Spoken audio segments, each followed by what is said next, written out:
I think one of the key breakthroughs came in that season of time because the wrestling, the abrasion that was taking place, caused that hard, real search of, okay, well, we stepped out of something. What is it exactly that we're supposed to step into?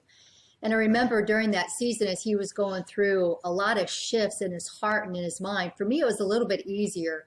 I knew why I was leaving. I knew where I was going to. I had that definitive wife. So in that sense, the transition was easier because very firmly, I'm a person of faith. And I knew that I had been spent for a lot of things, selling insurance, selling, all kinds of stuff. And God began to deal with my heart, said, I want you, you've been spent for a lot of things. I want you to be spent for me.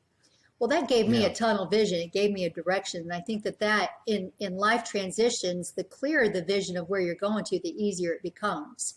Greg stepped out with obedience, but really was stepping off into like this black abyss of not really knowing exactly where it was he was stepping, and had to have a trust in each one of those steps. And so I think the real key breakthrough for him was about that 5-year marker. We were having a real honest conversation about where he was. And he began to ask some questions that gave him then his new true why that allowed the transition to take place. So maybe you can tell about that. Sure. Yeah. I reached sort of a place where I was the end of myself and really began to seek and search for purpose again. And I asked Julie, I'm like, what would you ask to help coach me through this? And so there were multiple questions that she asked because she loves to ask questions. She's a great coach. Comes natural. I'll drive you nuts with questions. One of the questions that she asked me, Joe, that was so significant was where had the fruit in my life come from? Where had the fruit in my life up to that point come from?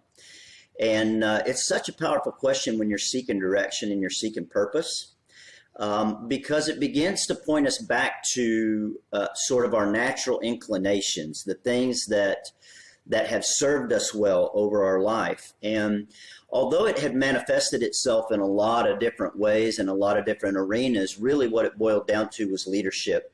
There were two things. It was leadership of people, and God's just given me a gift for being able to lead people, and I've also studied it for years as well, so that would make sense. And then the other one is family. It's really in the uniqueness of our marriage and the quality of our relationship, and even the relationship with our kids and how we parent and the relationship that we have with them. And so with those two things, I had two big clues to begin to build upon.